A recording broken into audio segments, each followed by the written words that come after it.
4 human beings are inside a metal capsule the size of a small bedroom, accelerating away from Earth at 39,000 kilometers per hour. Their names are Reed Wiseman, Victor Glover, Christina Cook, and Jeremy Hansen. They are the first people to leave low Earth orbit in 53 years. The mission is called Artemis 2. It will last roughly 10 days. They will fly around the moon, take photographs no human has taken since 1972, and return. What the official mission documents do not advertise, what NASA does not put on the press kit, is what is happening to their spines as they fly. There is a paper that was published in 2021 by a team at the University of California, San Diego. The paper studied the spines of astronauts who had returned from the International Space Station. What it found made the lead scientists say, on record, that we have been underestimating the cost of space travel for 40 years. That paper has been read carefully by every flight surgeon working on Artemis. They are worried. And what they are worried about is going to start happening to those 4 astronauts in the next 12 hours. To understand what is about to happen inside that capsule, you have to understand what your spine actually is. Most people think of the spine as a single column of bones. It is not.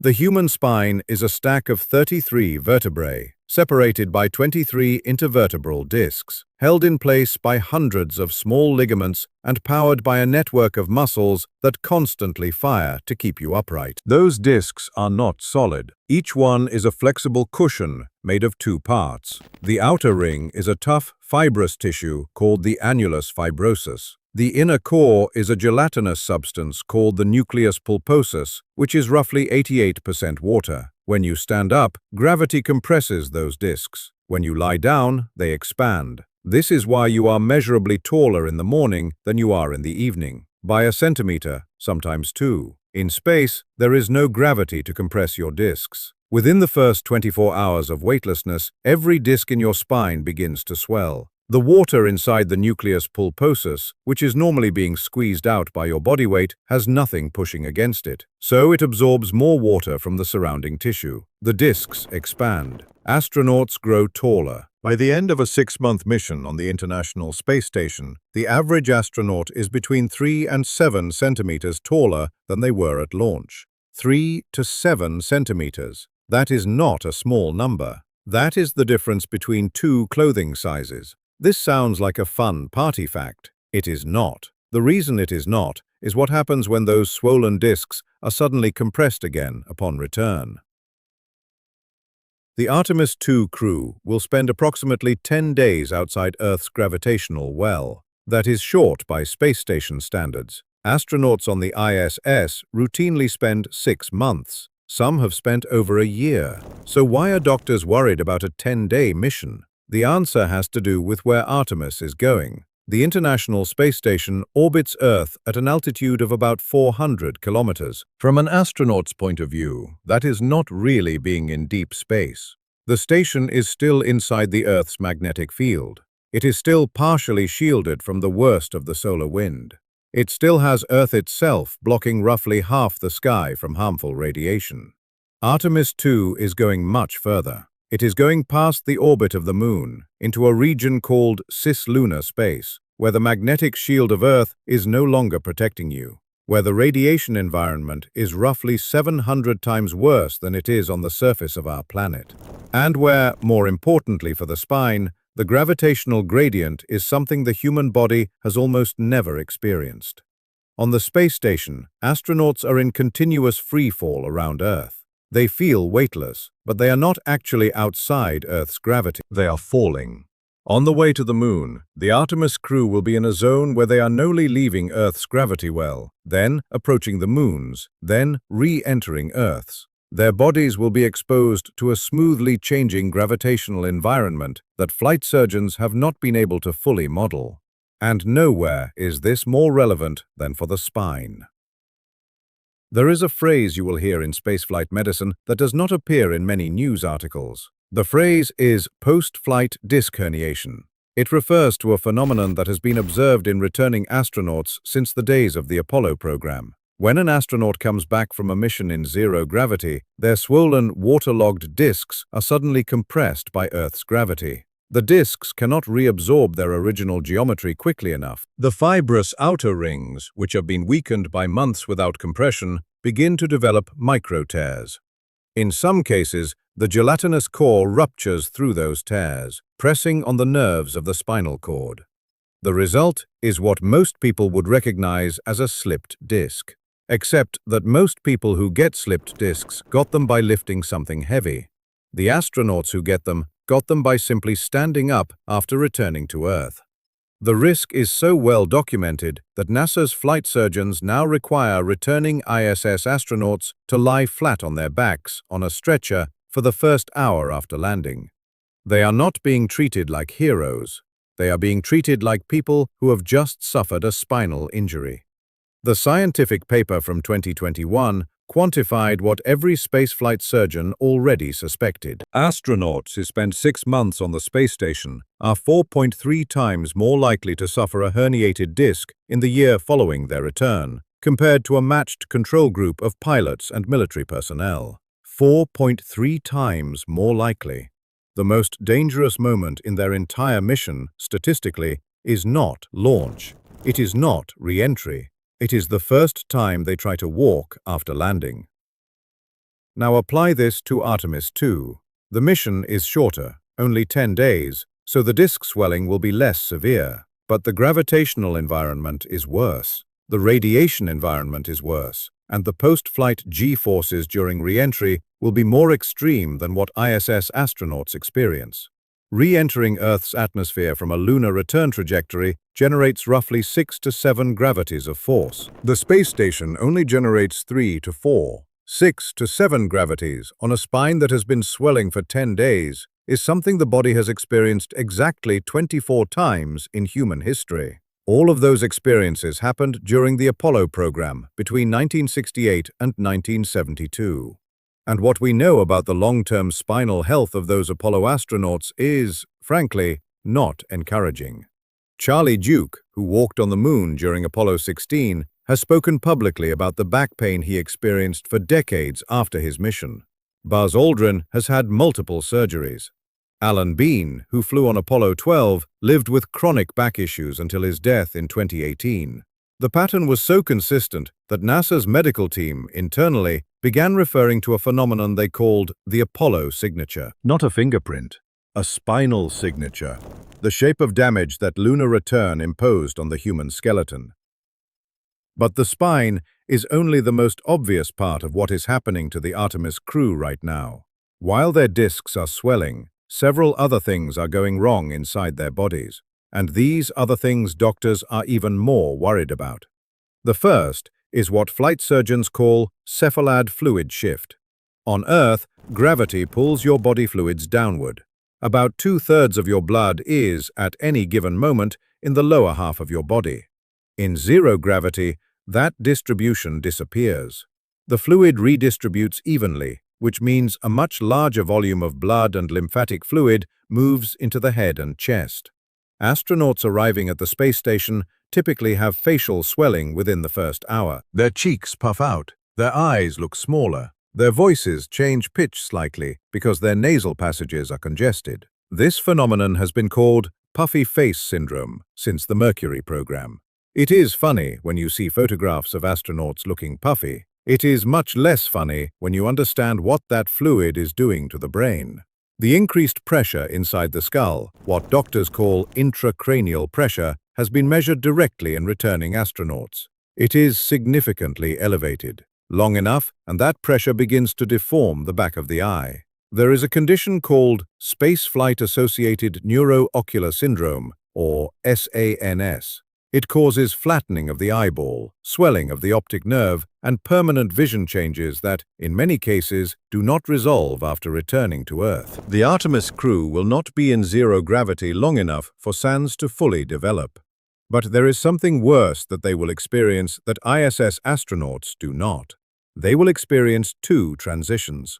First, leaving Earth's gravity well over the course of a day.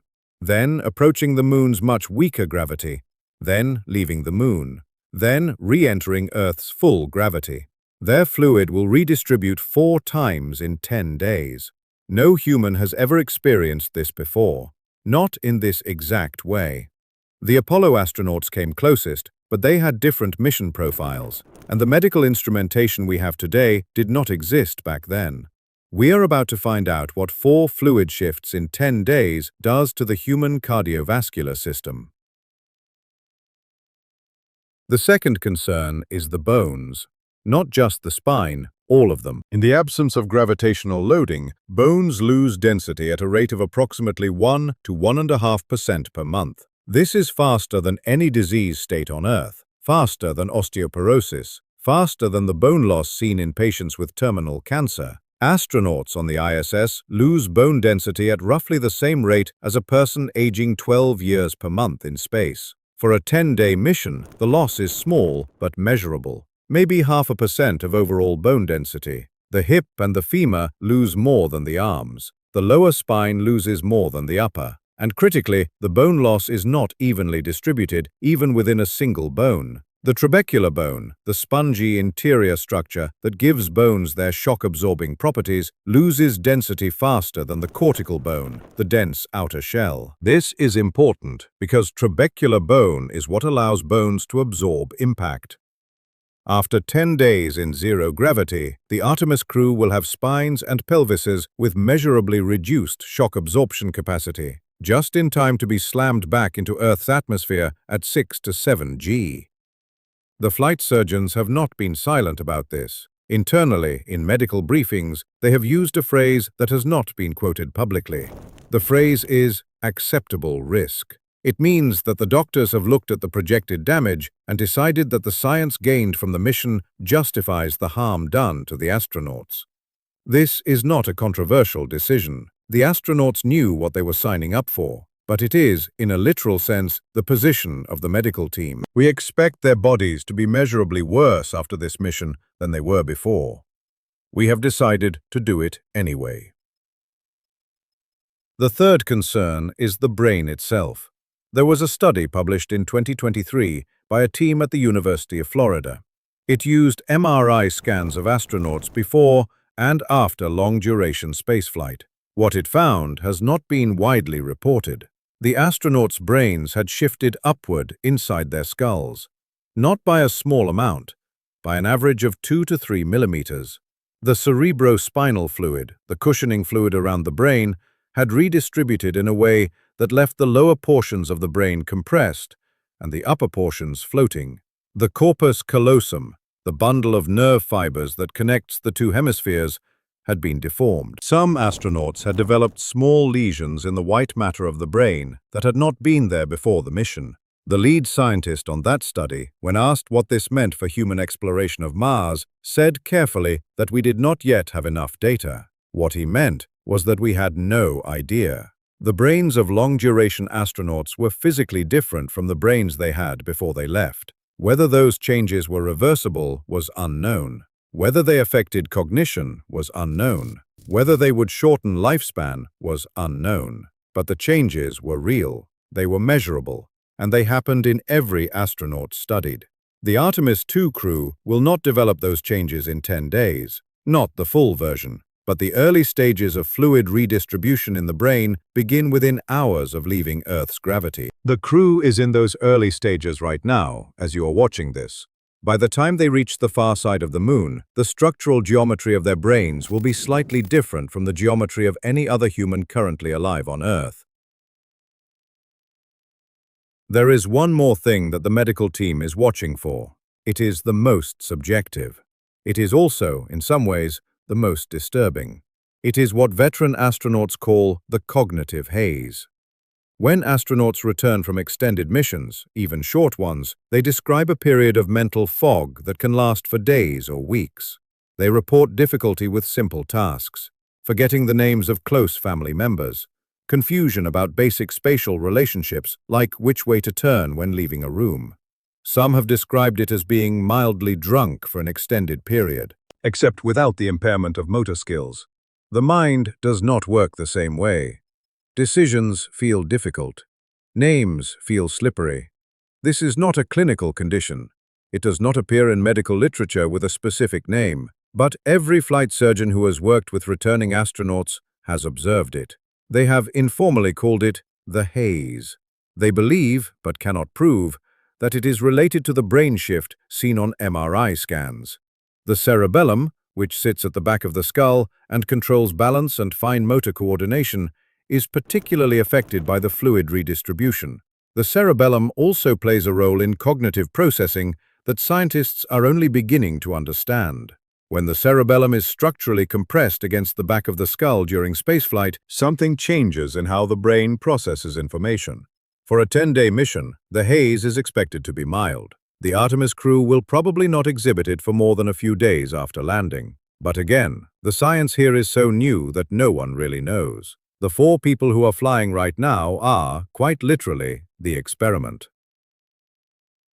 Here is the strange paradox at the center of this video. The Artemis 2 mission is one of the most carefully planned, most thoroughly engineered, most heavily funded human spaceflights in history. The Orion capsule is the safest crewed spacecraft ever built. The launch vehicle, the Space Launch System, has been tested and retested for over a decade. The trajectory has been calculated to a precision of meters. The communication systems are redundant. The life support has triple backup. Every conceivable failure mode of the vehicle has been analyzed. What has not been engineered out is the human body itself. The 4 astronauts inside that capsule are flying in vehicles that are state-of-the-art, wearing suits that represent the pinnacle of 50 years of design refinement, eating food that has been calorically optimized, breathing air that is composition perfect, and they are still going to come back with herniated discs, demineralized bones, redistributed brain fluid, and a period of cognitive haze that may or may not fully resolve. Because the things being done to their bodies are not failures of engineering, they are not malfunctions. They are exactly what space does to a human, and there is no engineering solution to it. There is only acceptance. Reed Wiseman is 50 years old. Christina Cook is 46. Victor Glover is 49. Jeremy Hansen is 50. They are flying right now in the prime of midlife adult fitness, with bodies that have been screened and trained more rigorously than almost any humans in history. And they are going to come back in roughly 10 days in measurably worse physical condition than they left in. Their spines will be longer and weaker. Their bones will be thinner. Their brains will have shifted. And they will accept this because they signed up for it, and because the data they bring back will help us understand whether the next generation of astronauts, the ones going to Mars, can survive a journey that lasts not 10 days, but 600. The medical team at NASA has a target they have not publicly disclosed.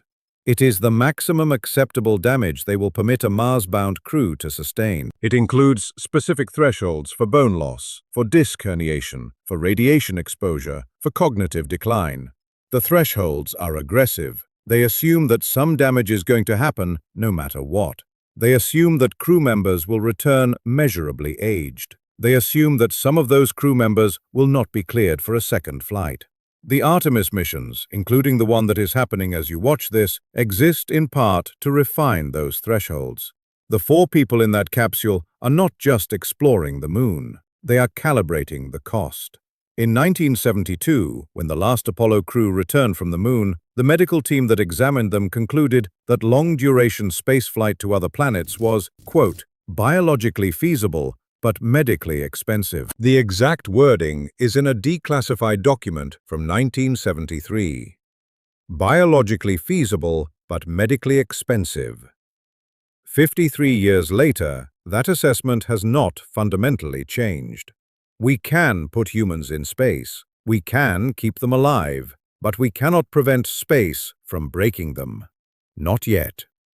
The Artemis 2 crew will return to Earth in roughly 10 days. They will be lifted out of the capsule on stretchers. They will spend the next 48 hours in a controlled medical environment, undergoing scans and blood draws and cognitive testing. Most of the public attention will be on the photographs they bring back, the shots of Earth from beyond the moon, the first images in over half a century of our planet seen from genuine deep space. Those photographs will be beautiful. They will be on every front page.